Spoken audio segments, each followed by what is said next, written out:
My sister handed me a DNA test for my birthday like it was a joke. Like it was a toy. She laughed so everyone could hear and said, "Maybe this will explain why you're another man's mistake in this family." I smiled because I didn't know what else to do, but something in my chest cracked anyway. I took it home, mailed it in, and told myself I'd survive whatever came back. What I didn't expect was the timing. Months later, our family's estate lawyer called for an urgent meeting and he didn't say it was about money. He said it was about me. And when my mother and my sister heard that, their faces went pale. That's when I realized the DNA test wasn't the punchline.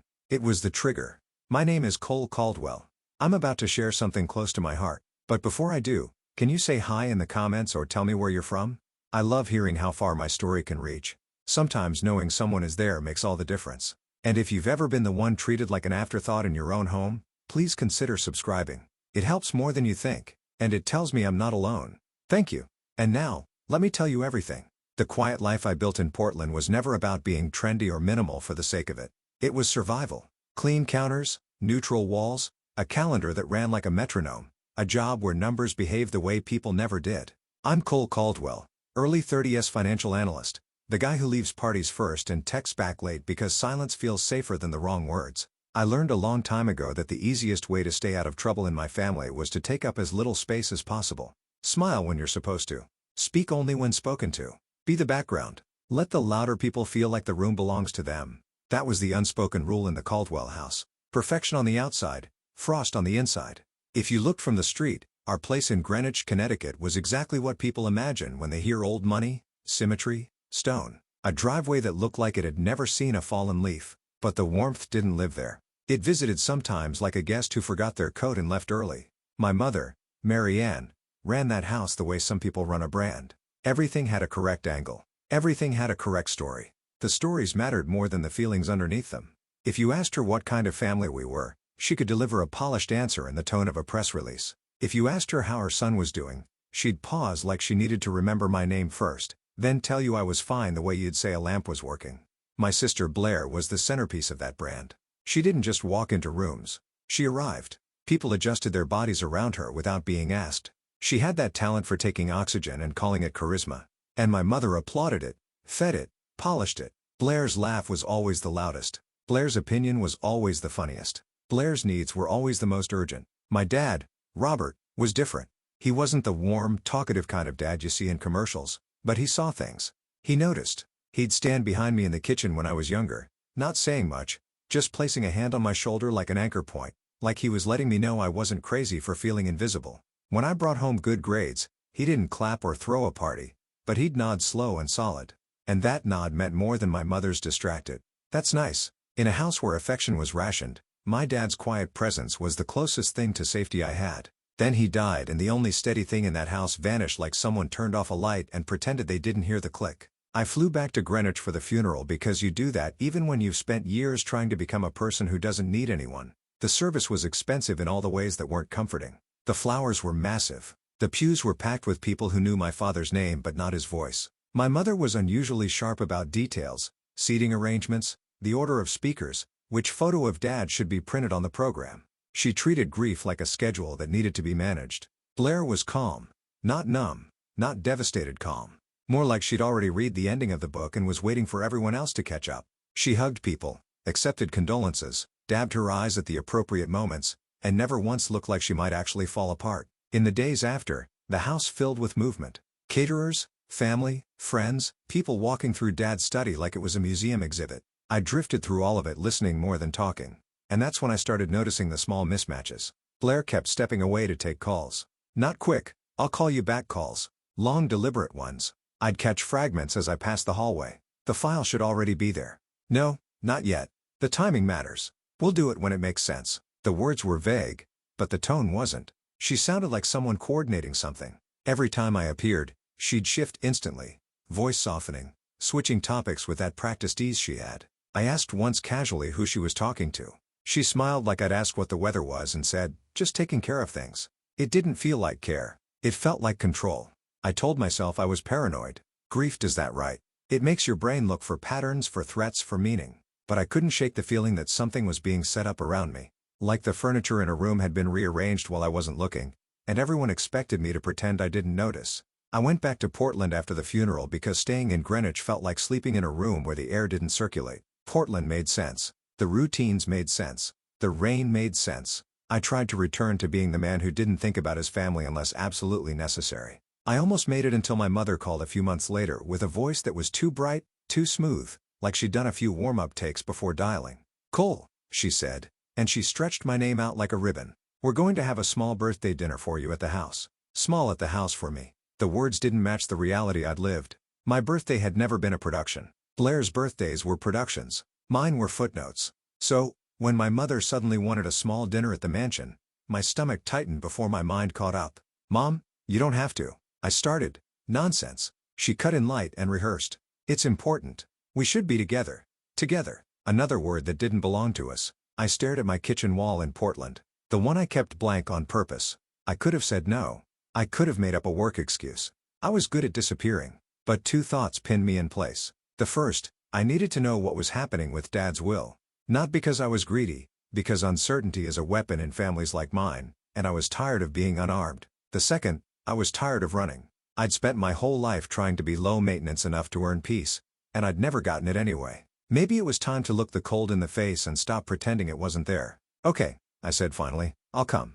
When I hung up, I didn't feel relief. I felt like I'd agreed to show up at a scene that had been staged without my consent. I told myself it was just a dinner. I told myself I was being dramatic. But as the date got closer, that uneasy certainty grew. This wasn't about celebrating me. It was about them needing me in a chair under a light at the exact right moment. The day before my flight, an automated email hit my inbox from a shipping carrier. Not unusual. I order plenty of boring things. Printer ink, protein powder, office supplies. But this one wasn't addressed to me. It was a delivery notification for the Caldwell house in Greenwich. The recipient was Blair Caldwell. The description was vague: kit or test, the kind of generic label that could mean anything. But it was marked as out for delivery with a timestamp that lined up too neatly with my arrival. I stared at the screen longer than I needed to. My mind offered a dozen innocent explanations. Blair could have ordered a health test, a COVID test, a vitamin panel, anything. But the hair on the back of my neck lifted anyway because of the timing. Because of the way she'd been talking about files and timing, because my mother's invitation had sounded like a script, and this felt like a prop being delivered to set. I closed my laptop and looked around my apartment at the life I'd built that didn't require anyone's approval. Then I pictured the dining room in Greenwich, the long table, the polished silver, the way my mother's eyes always scanned for imperfections, like she was searching for a reason to be disappointed. I told myself one more time that I was overthinking it, but right before I went to sleep, I admitted the truth. I'd been circling all day. Whatever was waiting for me in that house, it wasn't going to be cake and candles. It was going to be something they wanted me to see, something they wanted me to react to. And for the first time in my life, I didn't plan how to please them. I planned how to observe them. The Caldwell dining room always looked like it had been set for a magazine shoot 5 minutes before you arrived. Warm golden light. A table so long it made conversations feel like negotiations. Plates placed with surgical precision. Silverware lined up like soldiers. Even the air smelled curated lemon polish. Expensive candles. Something faintly floral that never belonged to real life. It should have felt welcoming. It never did. Perfection in that house wasn't comfort. It was a warning. Don't mess this up. My mother was already seated when I walked in, a glass of wine in her hand. The first thing I noticed wasn't the drink itself. It was what she did with it. She kept rotating the stem between her fingers over and over like the glass was the only stable thing in her world. She took tiny sips that barely changed the level, but she made sure it was never empty. Her smile appeared on cue, tight around the edges. "Happy birthday," she said, and it landed like a formality. Blair arrived a minute later like she was stepping onto a stage. Perfect hair, perfect outfit, that kind of tan that tells you she has time and money for maintenance. She leaned in to kiss my cheek, not quite touching, then slid into her seat with a confidence that didn't ask permission. "Cole," she said like my name was a joke she'd already heard. "Look at you. Portland's still treating you simple." She didn't wait for an answer. Blair never waited. She launched into a stream of updates about herself. New plans for a remodel, a trip she'd just taken, people she'd met, the kind of name dropping that was supposed to sound casual. My mother laughed at all the right places, even when nothing was funny. I sat there and let the words wash over me because that's what I'd always done. Be pleasant. Be small. Don't create friction. But the air in the room felt off. Not just tense, expectant, like everyone was counting beats in their head, waiting for the moment the music would drop. At some point between Blair's story about a private resort and my mother's third attempt to refill her wine without actually drinking it, I tried to touch the one subject that mattered. I kept my voice mild, almost polite to the point of self-erasure. I wanted to ask, I said about Dad's will. Just timing. I need to know when there's going to be a reading so I can arrange time off. It was the kind of sentence that should have been normal, adult, responsible. In our family, it was a flare shot into the night. My mother froze. Not dramatically, just enough that you could see her smile stop functioning for half a second. Her eyes flicked to Blair quick, almost unconscious, like she was waiting for a cue, like she needed permission to answer. Blair's mouth curved into a smile that wasn't friendly. It was the kind of smile you wear when you know something the other person doesn't. "Oh," she said, sweet as frosting. "You're worried about that?" "I'm not worried," I replied. "Careful.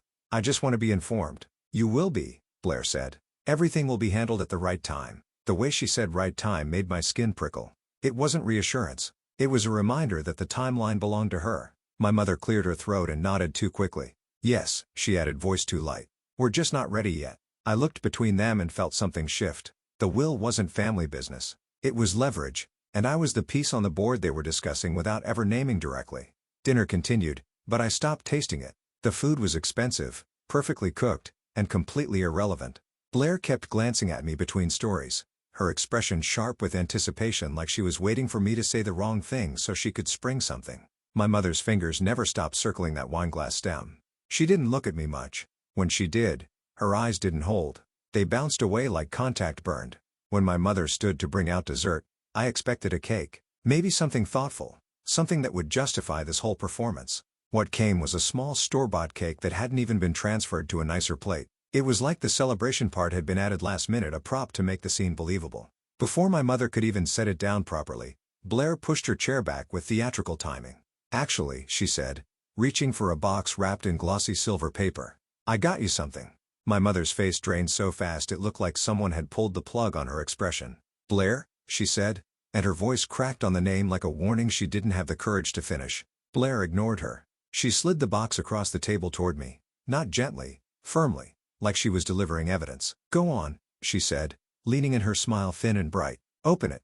The room went quiet in a way that didn't feel natural. Even the refrigerator hum sounded loud. My hands moved because there was nowhere else for them to go. I peeled back the paper, lifted the lid, and saw a DNA testing kit nestled inside. For a second, my brain didn't register it. Not because I didn't understand what it was, but because I couldn't believe she'd do it out loud. In front of our mother in the house where we pretended we had manners. Blair laughed. A soft little sound that cut straight through me. "Maybe this," she said loud enough to stop every fork mid-air, "will explain why you're another man's mistake in this family." The words landed like a slap, not just because they were cruel, but because they were specific. People don't use that phrase unless they've been holding it in their mouth for a long time. I looked at my mother instinctively, hoping for something. A denial, anger, even a performative defense. Anything that said I mattered enough to protect. What I got was fear. Marianne didn't scold Blair. She didn't tell her to apologize. She didn't even say my name. She flinched like the sentence had exposed a wire she'd spent decades hiding. Her lips parted and all that came out was a thin, strangled whisper. "Blair." Just that. A plea. Not a rebuke. Then silence. The kind of silence that confirms more than words ever could. In that moment, humiliation wasn't even the sharpest feeling in my chest. The sharpest feeling was clarity. They didn't suspect. They knew. This wasn't a drunk insult or a random cruelty. This was a rehearsed line in a plan. And my mother's reaction told me the truth. She'd never say Blair had just spoken something that was only supposed to stay behind closed doors. I did what I'd always done. I kept my face steady. I didn't give Blair the reaction she wanted. I set the lid back on the box slowly, as if it were just another awkward gift. I forced a breath through my nose, tasted lemon polish in the air, and nodded once. "Wow," I said quietly, like I was commenting on the weather. "Happy birthday to me." Blair's eyes narrowed, almost disappointed. She wanted tears or rage. She wanted a scene. My calm denied her the climax. I stood, thanked my mother for dinner because my body knows the script even when my mind is screaming, and excused myself. My mother didn't stop me. She didn't follow. She didn't ask if I was okay. She just sat there with her wineglass like it was holding her upright. Upstairs, my old room looked wrong. It was too clean, too staged, as if someone had prepared it for my return. Not with love, but with control. The bed was made with hospital corners. The shelves were dusted. The small things I remembered, random clutter and old sweatshirts shoved in the corner, were gone. I set the DNA kit on the bed and stood in the middle of the room listening to the house settle. Every instinct in me said, leave. Drive to a hotel. Get away from this place and this feeling. But another instinct, colder and steadier, kept me there. If they'd brought me back to this house for a reason, the house might be holding the rest of the reason. I opened the closet and ran my fingers along the top shelf. Dust. Except for one section where the dust had been smeared like a box had been slid out and shoved back recently. It didn't match the logic of neglect. If no one touched anything, the dust would be even. This was a clean swipe. Recent human. I stared at that streak like it was a fingerprint. Downstairs, I could hear faint laughter. Blair's voice carrying through the hallway. My mother's responding too high. They were already moving on, already treating what just happened like entertainment.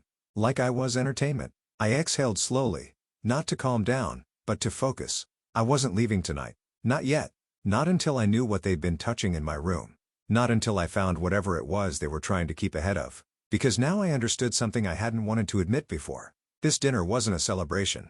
It was a setup. And if they'd gone to the trouble of setting it, there was more coming. I turned back to the closet, pulled a chair over, and reached for the first box on the top shelf. With the careful patience of someone who knows evidence can disappear by morning, I pulled the chair closer to the closet shelf and started lifting boxes down one by one. Slow enough not to make noise, fast enough that I didn't talk myself out of it. The house had settled into its nighttime quiet. The kind of quiet that isn't peaceful, just expensive. Somewhere downstairs, I could still hear a faint echo of Blair's laugh. Then it faded like the house swallowed it. I turned on the lamp by my bed instead of the overhead light. I didn't want to announce what I was doing. I didn't even know who I was hiding from. Old instincts. Don't ask permission. The first box was exactly what I expected. School notebooks with my name written too neatly on the front, folders of papers graded with red ink. The kind of good kid evidence I used to stack up like it might earn me a place. I flipped through a spelling test from 3rd grade and felt something sharp in my throat that had nothing to do with nostalgia. It wasn't that my childhood hurt more now. It was that I could see it clearly. I'd done everything right. I'd been quiet, helpful, easy, and it still hadn't made me wanted. Those straight A's, those perfect little gold stars, they weren't proof I was loved. They were proof I'd been trying. The next box had photos, holiday gatherings, stiff smiles. The Caldwell mansion dressed up for seasons like it was the one getting celebrated. In almost every picture, Blair was centered. My mother's hand was on her shoulder.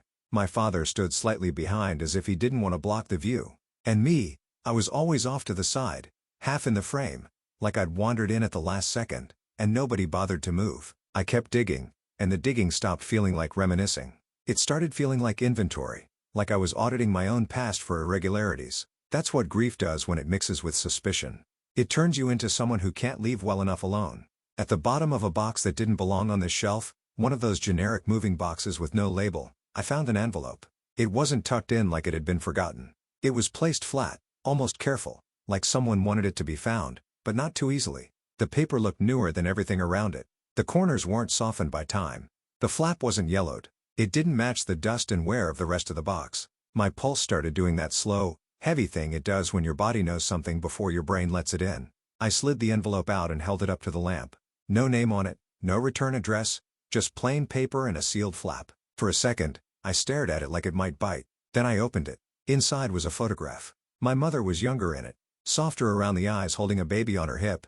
Me. I knew it was me even before I recognized the tiny details. My hair the shape of my cheeks. But the part that made my stomach drop was the man standing beside her. He had one arm around my mother's shoulders like he belonged there. He wasn't my father. He wasn't Robert Caldwell. I studied his face like I could pull answers out of it. Dark hair, clean jawline, a smile that looked practiced but not cruel. He wore a suit that fit too well to be random. The background looked like some kind of formal event, maybe a fundraiser, the kind the Caldwells always attended and never enjoyed. I flipped the photo over with hands that suddenly felt clumsy. 2 words were written on the back in my mother's handwriting. Forgive me, that was it. No date, was it? No explanation, no name, just a confession with no context, like she'd written it to herself and forgot someone else might read it. I sat down hard on the edge of the bed and stared at the photo until my eyes started to blur. Not from tears, not yet. From the effort of keeping myself steady, my mind raced through every possibility: adoption affair, some family arrangement no one ever spoke about. But the simplest conclusion kept pushing through the noise, and it felt like swallowing glass. I wasn't Robert Caldwell's biological son, and my mother had known. I didn't let myself spiral. Not yet. I did what I do when I'm scared. I documented. I took out my phone and snapped pictures like a man building a case. Front of the photo, back of the photo, the envelope itself, the inside of the box's position on the shelf, the angle of the dust around it. The last part surprised even me. But when I leaned closer, I saw it. The dust along the bottom of that box wasn't even.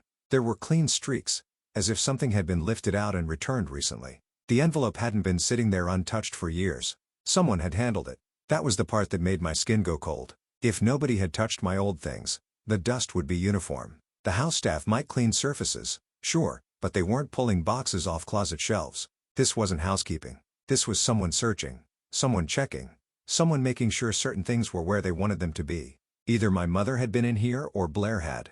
And if they'd been in my room recently, then tonight's DNA gift wasn't just cruelty. It was choreography. A scene that had been planned, positioned, and rehearsed down to the props. I put the photo back into the envelope and held it for a moment like it was heavier than paper. Then I set it down on the bed beside the DNA kit. Seeing them next to each other made my chest tighten. The kit wasn't a gag gift. It was a weapon wrapped in silver paper. I picked up the kit and read the instructions more carefully than anyone does when they're just curious about their ancestry. There was a registration code. There were prompts about creating an account, entering your email, your phone number, your mailing address. The language was friendly, casual, designed to make you feel safe. But all I could think about was Blair's face when she slid it across the table and my mother's fear when she couldn't even defend me. If Blair bought this kit, what else could she see? Order tracking status updates. Could she call the company and pretend to be me? Could she fish for information the same way she fished for control in every room she entered? I didn't know, but I wasn't going to hand her the chance. I opened a notes app and started listing steps like I was planning an operation.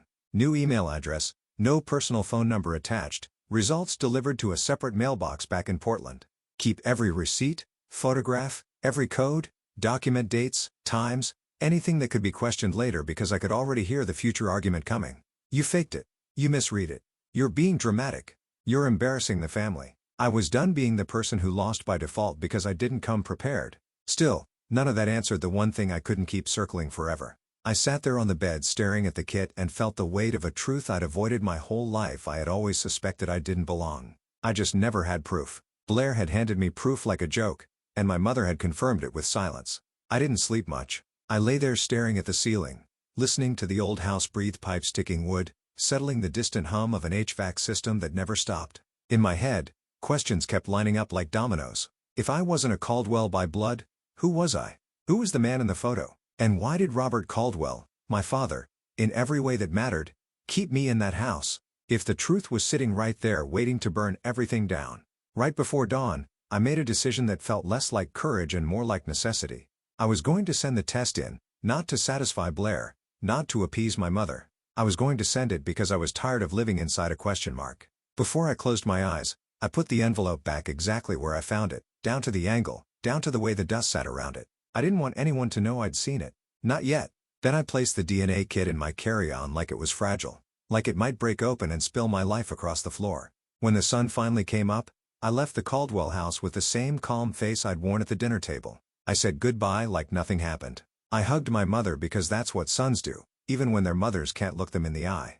Blair watched me from the doorway with a smile that didn't reach her eyes. In the car to the airport, I stared out at the manicured lawns and stone fences and told myself one thing over and over like a promise. I will get the truth on my terms, and when it comes, I won't be the one caught unprepared. Portland greeted me the way it always did. Gray sky, wet sidewalks, the soft hiss of tires on pavement. It should have felt like relief. Instead, it felt contaminated, like the calm I'd built was suddenly porous, and every quiet moment had room for my sister's laughter to echo back in. I went to work, sat at my desk, opened spreadsheets, answered emails, nodded in meetings, and did everything I could to behave like the same man who'd left. But the whole time, my mind kept replaying that dining room scene with cruel clarity. The silver box sliding across the table. Blair's voice throwing that sentence like a dart. My mother's face draining as if she'd seen a ghost. I started keeping a running log on my phone. Not dramatic journal entries. Facts. Date I got my mother's call inviting me to the small birthday dinner. Date I received the shipping notification to Greenwich recipient Blair. Description kit test. Date of the dinner. Exact wording Blair used. Exact reaction from Marianne. How she didn't defend me. How she whispered Blair's name like a warning meant to stop the truth from being spoken out loud. I wrote down the make and model of the DNA kit. The registration code. The lot number printed in tiny text on the inside flap. I wrote down everything because something in me understood this wasn't going to stay personal. Families like mine don't fight with feelings, they fight with narratives. And I wasn't going to lose just because I didn't keep receipts. The next morning, I drove to a shipping center and mailed the kit. Not from my neighborhood, not from my usual post office. I paid in a way that didn't tie back to my main accounts. Then I went straight to a small mailbox rental place and opened a P.O. box. The woman behind the counter didn't care who I was. She just wanted my paperwork signed and my payment processed. It was the most honest interaction I'd had in days. For the email registration, I created a fresh address with no personal identifiers, no Cole, no Caldwell, no birthdays, nothing Blair could guess in 5 tries. I didn't attach my phone number. I didn't sync it to my devices. I treated that email like a locked drawer that only existed for one purpose. When I finally registered the kit, I used the P.O. box address for everything. It felt paranoid. It also felt like the first time I'd taken control of my own story. Waiting for the results was its own kind of torture because it turned every day into a countdown. I'd be at my desk half listening to a colleague explain a forecast and my mind would drift to the man in the photograph. I'd be standing in line for coffee and catch myself studying strangers' faces wondering if any of them looked like me. I tried not to spiral into theories, but the truth is I'd lived inside a suspicion for so long that I didn't know how to be patient anymore. When the notification finally appeared, it wasn't dramatic. It came on a Tuesday afternoon while my office was quiet. The kind of day where the loudest sound is the printer warming up.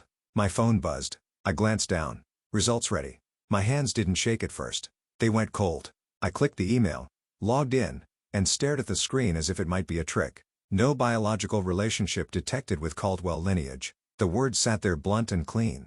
No anger, no apology, just a fact that rearranged my entire life in one line. I kept reading, suggested Match Hartwell.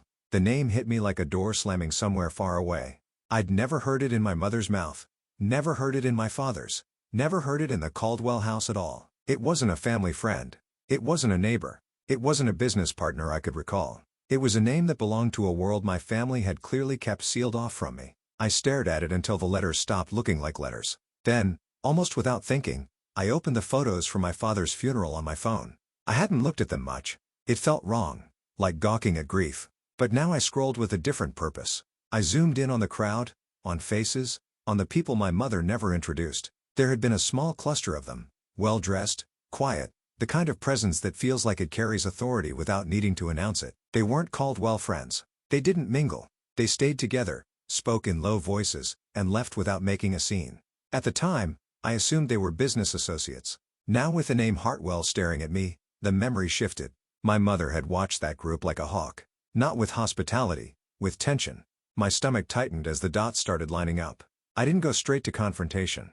I didn't call my mother. I didn't call Blair. I did what I'd promised myself I'd do. I kept it clean. I took screenshots of the result. I captured the page showing the timestamp. I captured the suggested match. I saved it in multiple places. Then I opened my family group chat. I typed one sentence. No accusations, no insults, no emotional paragraphs. Does anyone want to explain this? I attached the screenshot and hit send. The typing bubble didn't appear right away. For a few seconds, the chat sat silent and I could almost picture my message landing like a grenade on that polished Greenwich countertop. Then my phone rang.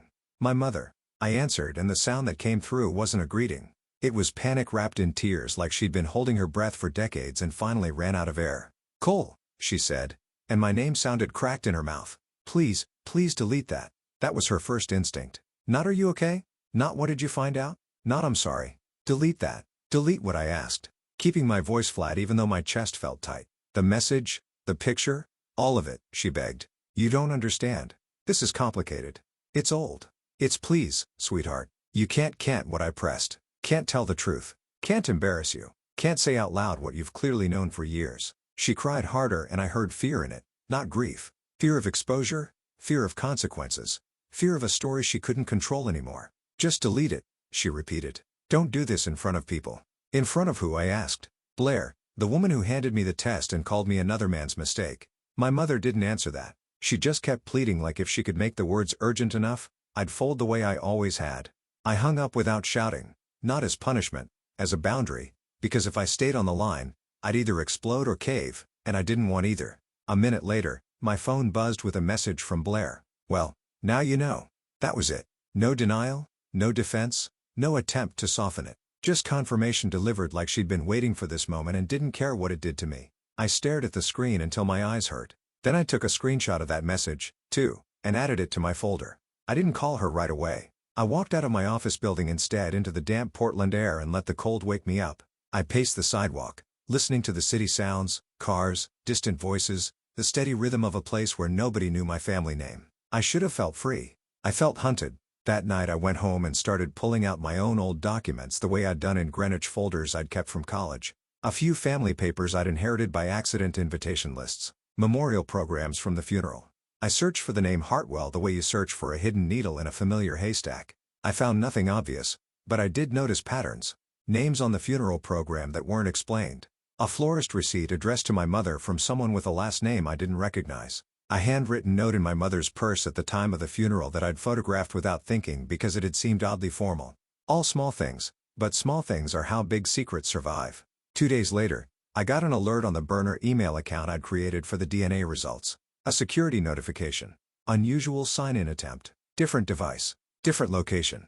The timestamp was almost identical to the moment the results had gone live. My mouth went dry. I hadn't shared that email with anyone. I hadn't used it for anything else. I'd been careful and still someone had tried to get in. I changed the password immediately. Something long and ugly no human could guess. I enabled two-factor authentication. I reviewed every setting, every connected device, every login history I could access. I logged out of everything. Then I sat on my couch in the quiet of my apartment and let the reality settle in. This wasn't just family drama anymore. Someone was reaching for my information. Someone was trying to stay one step ahead of what I knew. And if Blair was calm in her message, if my mother was terrified on the phone, and if someone had tried to access the one place my results lived, then the DNA kit wasn't just a nasty joke at dinner. It was a tool, a lever, a way to track and pressure and control the story the moment it started slipping.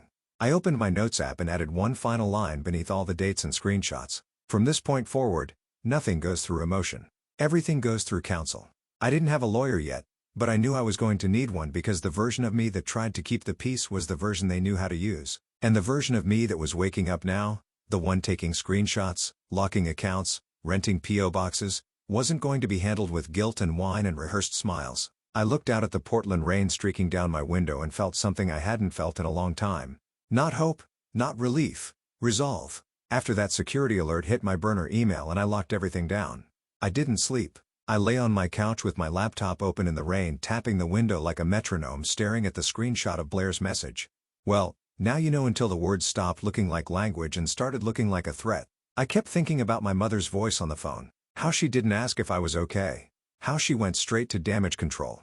Delete it. Don't do this in front of people. Like my existence was a mess. She needed to mop up before the neighbors smelled it. By morning, the shock had burned off and left something colder behind. I didn't want explanations that sounded like excuses. I wanted motive, because cruelty for fun is one thing. Cruelty with a plan behind it is another. And if Blair was calm and my mother was scared and someone tried to get into the one place my results lived, then what was really being protected wasn't my feelings. It was something else. I called Blair. She picked up on the third ring like she'd been expecting it. Her voice was bright in that way that always made me feel like I was the punchline even when she wasn't laughing. So she said, "You finally did it." "I'm not calling to talk about whether I did it," I replied, keeping my tone even. "I'm calling to ask why you went that far. The dinner, the kit, the way you said it. You wanted the whole room to hear." A pause. Not surprise, calculation. "I wanted you to stop pretending," she said. "You've been playing the quiet victim for years." "I'm not asking for your commentary," I said. "I'm asking what you're trying to accomplish." She laughed softly like I was adorable for thinking I could corner her with a direct question. Then her voice dropped half an inch and the air changed. "Mom owes me," she said. I didn't respond right away. I let the words sit there because they didn't make sense until they did. In the Caldwell house, debt didn't always mean money. Sometimes it meant secrets. Sometimes it meant loyalty. Sometimes it meant a lifetime of playing along so the public story stayed clean. "Owes you for what I asked?" "For keeping my mouth shut," Blair said matter of fact. "For carrying the thing she didn't want anyone to know. For doing what she was too scared to do." "You're talking about me," I said. "Not a question." "I'm talking about the truth," she snapped, irritation flashing through the polish. "And the truth has value. Don't act like you don't understand that. You work in finance. You know what leverage is." My stomach tightened. Not because she said it, but because she said it so plainly, like she'd been waiting years for a chance to use that word out loud. "So this is leverage," I said. "Against Mom. Against Dad's estate. Against me." "Don't flatter yourself," she replied, and I could hear the smile in her voice again. "This is about what's fair." "Fair," I repeated, and the word tasted bitter. "You already had everything. You think you know what I had," Blair shot back. "You think being the one who stayed here was some kind of prize I stayed. I dealt with Mom. I dealt with Dad. I played the role. And then he died and suddenly you get to swoop in from your little rainy apartment and act like you deserve a seat at the table. I wasn't asking for a seat, I said. I asked when the will reading was. And that's exactly it, she replied. You're always acting like you're just asking while you position yourself. It's pathetic. I closed my eyes and forced my breathing to stay slow. This wasn't a sibling argument. This was a negotiation and Blair was showing me her price. Say it clearly, I told her. What do you want? Another pause. Then, with the calm confidence of someone revealing the obvious, I want what I'm owed, she said. And if Mom wants to keep her precious reputation intact, she'll make sure I get it because if she doesn't, well, people love stories like this. There it was. The threat dressed up as inevitability and underneath it something worse. She believed she could reshape the family story into whatever benefited her. I didn't yell. I didn't insult her. I did what I've learned to do when someone shows their hand. I listened. I memorized the wording. I watched the pattern. You bought the kid, I said, like I was confirming a transaction. Of course I did, she answered. You think you'd do it on your own? You wouldn't. You'd just keep being invisible. And you wanted me to send it in? I said, you wanted proof on record. Proof is proof, Blair said. It's not my fault you can't handle it. I ended the call before she could keep spinning. My hands were steady when I set my phone down, but my chest felt bruised. It wasn't heartbreak. It was something more complicated. The realization that my sister didn't just dislike me. She saw me as a variable in her math. I opened my notes app and typed a summary of the call while it was still fresh. Exact phrases, tone shifts, the way she framed it as debt, leverage, reputation, stories. I saved it with the date and time. Then I searched for an attorney. I didn't want someone who would fight dirty. I wanted someone who wouldn't get emotionally hypnotized by money, family names, or the idea that this was just a messy private matter. I found Dana Lau through a recommendation from a colleague who'd gone through a complicated inheritance dispute. Dana's profile was blunt trust and estate litigation, fiduciary disputes, contested wills. Her reviews didn't talk about charm. They talked about precision. When we met, it was over a video call first. Dana's office behind her was clean, not stylish. She looked at me the way a doctor looks at symptoms. No judgment, just focus. Start from the beginning, she said. Not feelings, sequence. So, I gave her sequence. The funeral, my mother's careful obsession with appearances, Blair's calmness, and those phone calls about files, appointments, timing, the sudden birthday dinner invitation that sounded rehearsed, the shipping notification kit test delivered to the Greenwich address with Blair as recipient, the dinner table scene, Blair's line, loud and deliberate, my mother's fear and silence, the night in my room, the envelope, the photograph, the words on the back, forgive me, the dust patterns that suggested someone had handled it recently, the DNA registration process, the decision to use a separate email and a P.O. box. The results, no relationship to the Caldwell lineage, suggested Match Hartwell. My message in the family chat, my mother's panic call asking me to delete it, Blair's cold text, the attempted login to my burner email the moment the results went live. Then the call with Blair where she admitted my mother owed her and that she was willing to weaponize the story if she didn't get what she wanted. Dana didn't interrupt much. She took notes and asked clarifying questions only when it mattered, like a prosecutor building a timeline. When I finished, she leaned back slightly and tapped her pen once against her notebook. This isn't just family cruelty, she said. This is strategy. I didn't like how validating that felt. What does that mean legally? I asked. It means, Dana said carefully, your sister may be trying to change the way you're treated under the estate plan by turning your parentage into a legal argument. If your father used any trusts or clauses that define beneficiaries by bloodline, she may be aiming to disqualify you. Even if he didn't, she may be planning to pressure your mother or the estate's representatives with the threat of public exposure. I nodded because that matched what my stomach had already concluded. Dana continued, the other concern is the timing. If your father anticipated conflict, he might have built protections into the will or trust structure. Some people include provisions that activate only when a dispute arises, additional instructions, evidence packets, penalties. It's not common in regular families. It's common in wealthy families with messy dynamics. The word penalties made something in my memory shift. My father's steady quiet, the way he watched people more than he talked, the way he never seemed startled by Blair's performative affection, the way he looked like he was always thinking 2 moves ahead. What do we do? I asked. We keep everything, Dana said. We stop having conversations you can't document. And we gather third-party information. People who saw things. People who can confirm patterns. So I did. I called a neighbor from my childhood. Someone who used to wave at me when I biked down the street and treated me like a human being, even when my own house didn't. I called the longtime housekeeper who'd worked for us on and off and had retired, but still answered my number. I called a man who'd been a friend of my father's, more business than personal, but close enough to know the rhythms of Dad's last years. I didn't ask the big question. I didn't say, Am I his son? That would make people defensive. It would make them choose loyalty. Instead, I asked small questions that built a pattern. When Dad was sick, who visited most? Who was always around? Who brought papers to sign? Who talked about lawyers? Who seemed overly interested in organizing things? The answers didn't come as smoking guns. They came as overlaps. The neighbor remembered Blair's car in the driveway constantly, even on days when my father was too weak to see anyone. The housekeeper remembered Blair insisting on being present during important conversations, hovering whenever a folder appeared. My father's friend hesitated, then admitted something that made my jaw clench. He'd heard Blair mention casually that she'd talked to a couple people about getting ahead of the estate stuff. He'd assumed she meant making things easier. In hindsight, the way she said it had sounded triumphant. Dana asked me to summarize each call and send it to her. I did, with dates and names and context, keeping the tone neutral. I was building a file, not a diary. Then one of the conversations handed me a detail that didn't feel like gossip. It felt like a crack in a dam. A financial contact of my father's, someone who'd been around during the later years, mentioned that my father had complained once about a transfer he didn't authorize. Not loudly, not as an accusation, more like confusion mixed with disappointment. He'd said something along the lines of, "I didn't do that," and then he'd waved it off because he was tired and didn't have the energy for confrontation. He'd been sick. He'd been managing medications and appointments and the slow shrinking of his own body. He hadn't had the strength to chase a missing transaction.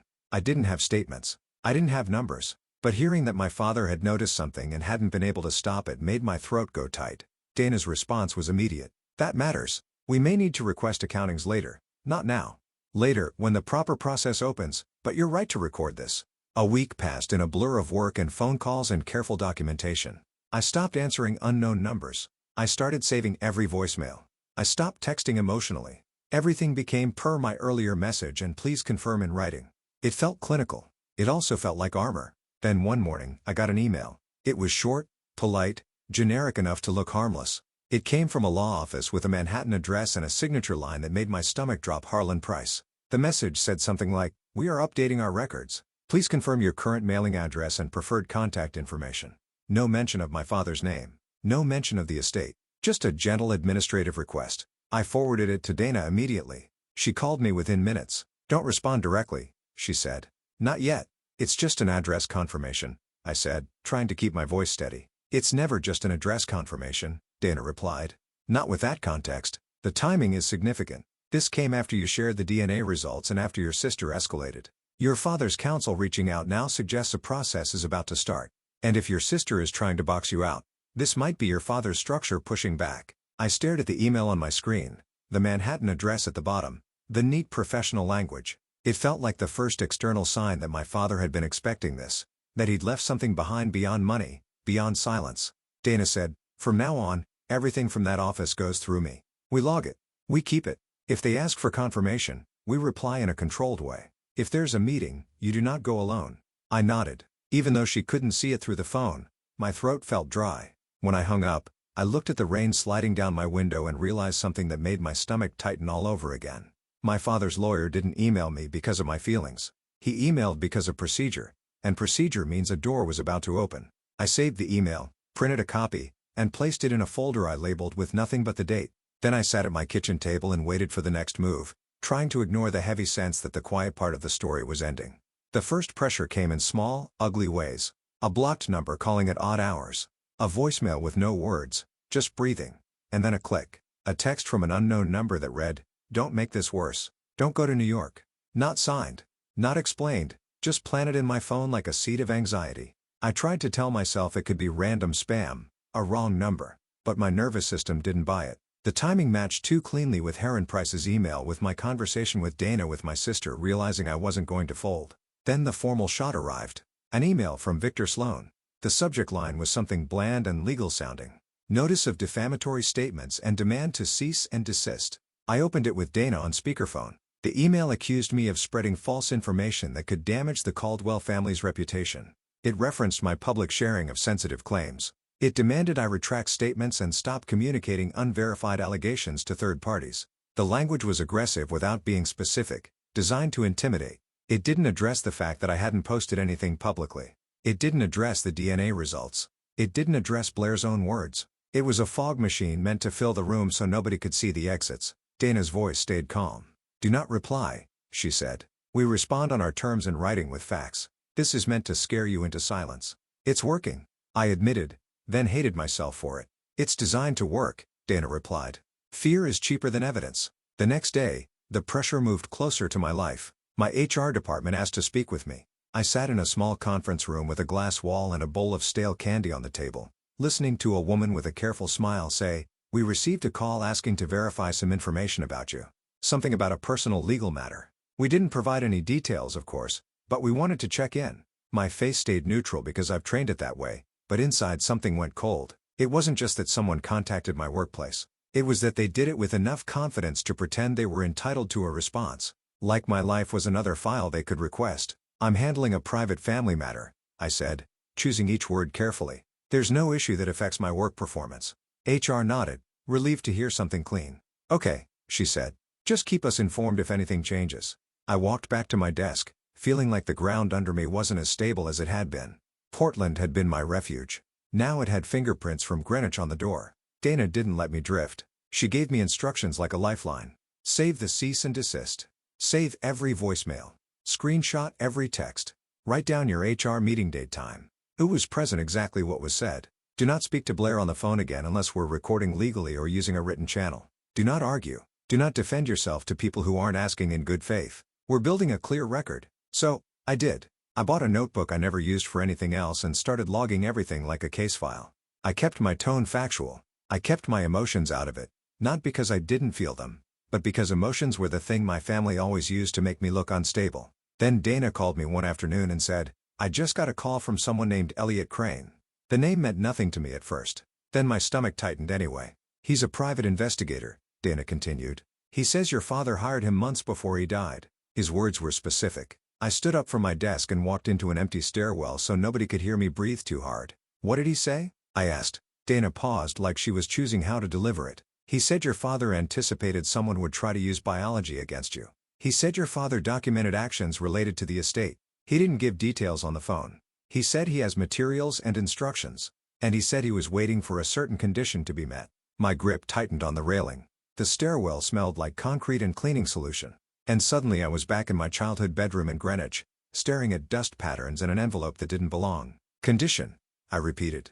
"Yes," Dana said. "And Cole, this part matters. He said your father told him to release information only if your parentage was used to shame you or to exclude you."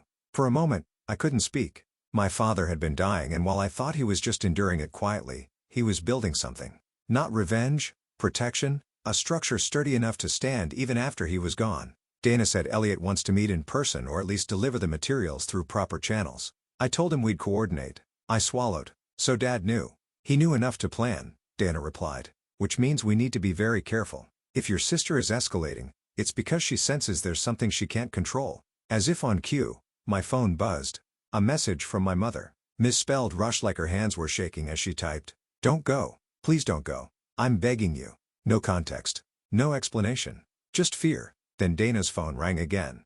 And when she put me on hold to answer, I stared at my mother's message until the letters blurred. She'd never begged me for anything like that. She'd demanded, she'd instructed, she'd corrected. Begging meant she was terrified. Dana came back on the line. "Cole," she said, voice steady. "Harlan Price's office just called me." My heart thudded at once heavy. "They want you in Manhattan," Dana said. "They're calling it an urgent meeting." Their wording was clear. "It's about you, about me, not about the estate. Not about probate, not about the will reading, about me." I sat down on the cold stairwell step because my legs suddenly felt like they didn't trust themselves. Dana kept talking. "They contacted your mother and sister first. Then they reached out to us. They want all parties present. They also confirmed you are permitted to attend with counsel." I could hear the click of a door in my memory like a mechanism finally engaging. My father's lawyer didn't reach out to ask where I lived. He reached out because the process had started. Whatever my father set in place, it was moving now. My phone buzzed again. Another unknown number. Another text. "Don't embarrass the family. Stay home." I didn't respond. I just saved it. Dana said, "We're going." It wasn't a question. A part of me wanted to say no anyway. Not because I didn't want the truth, but because stepping into that room in Manhattan meant stepping into the center of the Caldwell machine. It meant being seen. It meant being attacked. It meant not being able to hide behind distance anymore. Dana's voice softened slightly. "This is why you hired me. They're trying to scare you into withdrawing before you hear what your father left. The fact that they're contacting your job, sending cease and desist letters, pressuring you with anonymous messages. None of that is what people do when they're confident. It's what they do when they're trying to control timing. I took a breath and looked at the raindrops sliding down the stairwell window. Thin streaks of gray daylight. What if they try something legal before we get there? I asked. Dana didn't hesitate. I'm checking filings now. A few minutes later, she called me back with a tone that was all business. Your sister's side submitted an emergency petition. She said, they're attempting to temporarily restrict access to estate information by labeling you as not a biological heir. It's a preemptive move to create doubt and slow things down. My hands went numb. Can they do that? They can try, Dana said. But it doesn't mean they'll succeed. It means they're trying to shape the first impression before the meeting. I closed my eyes. I could picture Blair doing it, creating a narrative first, making other people react to her version, forcing me to play defense. She'd been doing that to me my entire life. The only difference now was she'd added attorneys and court documents to her toolkit. Dana continued. Elliot Crane also texted me. He says he has a sealed envelope your father left with instructions. It's not to be opened casually. It's to be produced under specific circumstances. The fact that Heron is calling a meeting about you suggests we're close to those circumstances. A sealed envelope.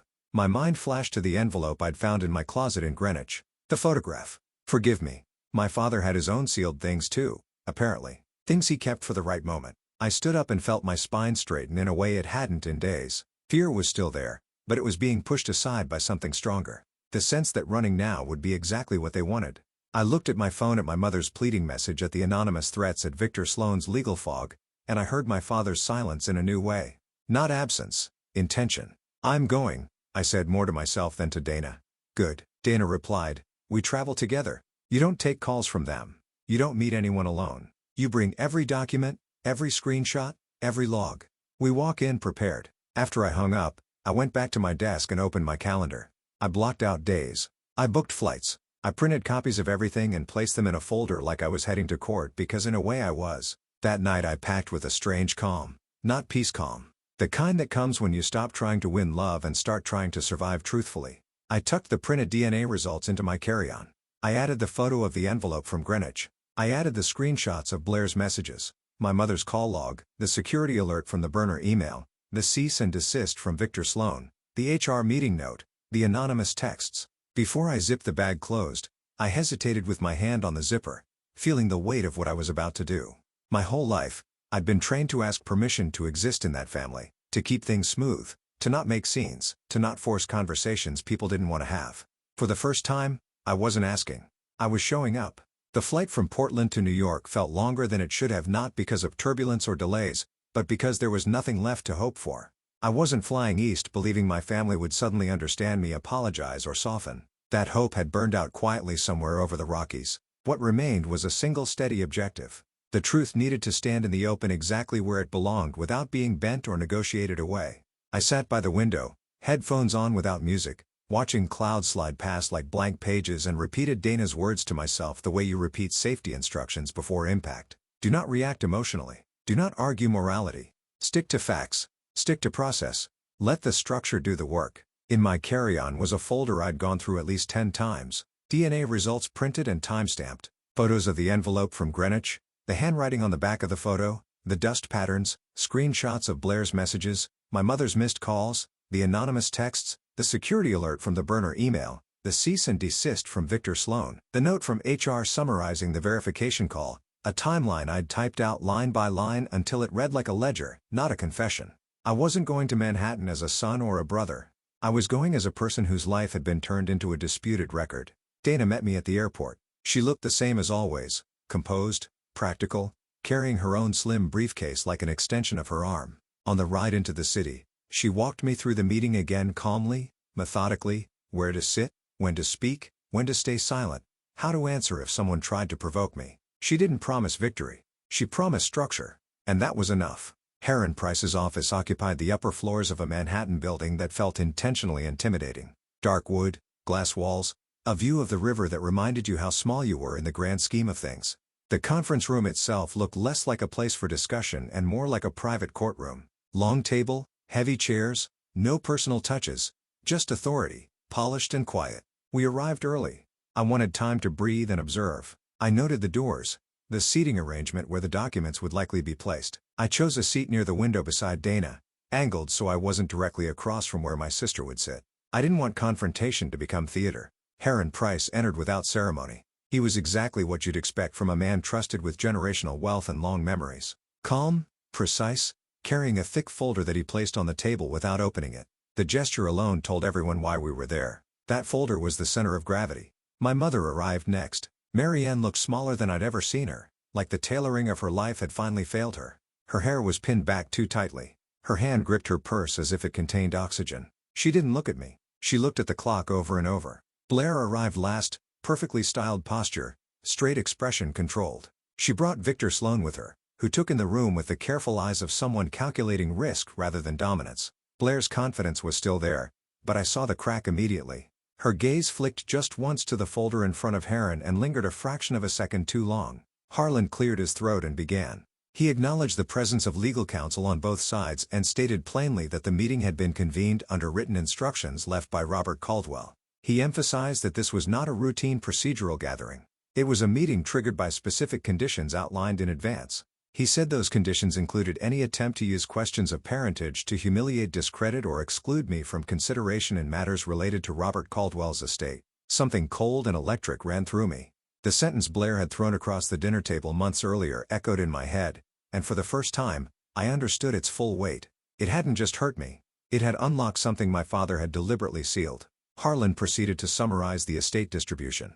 He did it clinically without flourish. The majority of assets, including management authority over certain trusts, investment holdings, and decision-making power regarding the primary properties, were designated to me. Not conditionally, not tentatively, directly. I didn't react, not outwardly. I absorbed it like data because that's what it was. My father hadn't promised me a future in private. He'd written it into existence. Blair stood abruptly, the movement sharp enough to scrape her chair against the floor.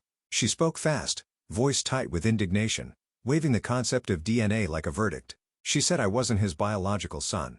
She said I had no right. She said the documents should be invalid.